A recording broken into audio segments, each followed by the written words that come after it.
Bonjour, Jérôme Pasquet, je suis le fondateur de la startup Pikin, un service qui permet aux clients de se faire restituer leurs objets trouvés dans les hôtels. Je suis ici pour parler d'expérience client. C'est la première fois que je participe au forum expérience client.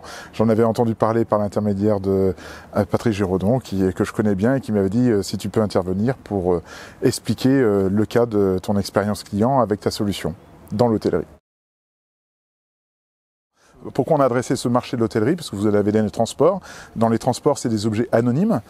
Dans les hôtels, c'est des objets identifiables. Parce que à partir de votre réservation de votre chambre d'hôtel, on connaît la date de check-out, le numéro de la chambre où vous avez oublié votre objet, ça correspond à la réservation. Et quand vous passez votre réservation aujourd'hui, même en passant par Booking, vous laissez au moins votre email et de plus en plus votre numéro de portable. Et donc on vous re-sollicite. C'est-à-dire que vous, en tant que client de l'hôtel, vous avez quitté l'hôtel, vous êtes dans le train pour Paris, vous n'êtes même pas rendu compte que vous avez oublié votre brosse à dents électrique, votre téléphone portable, votre iPad, votre chargeur de PC. Et ben vous allez recevoir dans le train la photo de votre objet parce que le gouverneur général et son équipe de Barrière Hermitage a enregistré l'objet, a retrouvé vos coordonnées dans votre réservation. Et donc c'est un service après-vente qu'on offre et donc une satisfaction client supplémentaire d'enchantement, c'est une espèce d'expérience d'enchantement du service d'hospitality. Alors aujourd'hui le modèle économique c'est alors je vais raconter une petite anecdote. En fait, quand j'ai fait mon étude de marché, ni le client final, c'est-à-dire nous utilisateurs des hôtels, n'étions prêts à se payer pour se faire restituer les objets. Inversement, les hôteliers eux non plus n'étaient pas prêts à payer, donc je n'avais pas de clients prêts à payer. Et alors comment on a décidé de faire ça? Eh bien on a coupé la poire en deux, c'est-à-dire qu'on prend une commission sur chaque expédition des objets qu'on restitue aux clients. Donc on équipe les hôteliers. Eux, ils payent un abonnement mensuel pour pouvoir avoir notre solution qui est une solution logicielle. C'est une web application. Ils enregistrent les objets très simplement en prenant une photo. Ils précisent où ils l'ont trouvé, dans quelle chambre, à quelle date.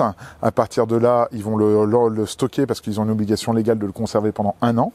Et donc, on va les aider à restituer. Aujourd'hui, ils restituent 5% de leurs objets trouvés qu'ils trouvent. Il y a plus de 10 millions d'objets chaque année dans les 18 000 hôtels de France.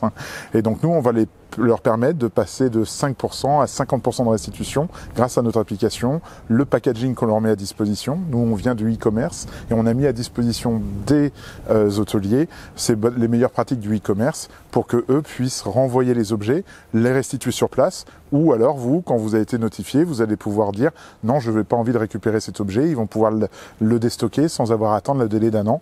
Et donc le modèle économique, c'est une commission sur chaque expédition aux clients finaux et un abonnement mensuel parce qu'on fait gagner du temps, de l'espace et de la qualité de service aux hôteliers. Et ça marche.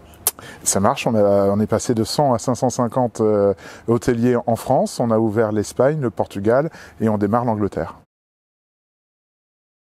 Je suis le fondateur avec mon associé Jérôme Dumas, qui est mon associé CTO. Et donc notre objectif avec l'équipe, on a une équipe de 12 personnes à Nantes et on souhaite devenir le standard de l'hôtellerie au niveau mondial dans un premier temps.